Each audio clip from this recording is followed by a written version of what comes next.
With regards to Syrian refugees, Saudi Arabia, since the beginning of the crisis, has taken in almost 2.4 million Syrians, of whom somewhere between 600,000 and 700,000 still remain in Saudi Arabia.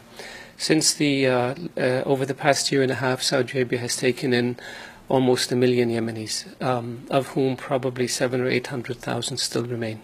None of them is in a refugee camp. None of them lives in a tent. The custodian of the two holy mosques, King Salman, decreed last summer that any Syrian who comes to Saudi Arabia, or any Yemeni who comes to Saudi Arabia, be immediately provided with a work permit so they can have legal status, they can get jobs, they have access to health care, and their children can go to schools. Because we don't have one person in a tent, and as a consequence, we have not registered them with UN organizations as refugees.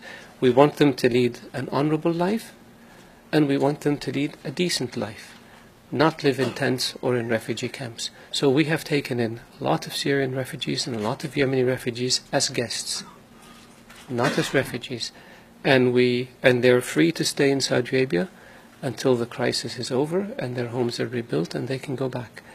But we haven't announced this or made a big deal out of it because we're not doing it to get credit. We're doing it to help our brethren in both Syria and in Yemen.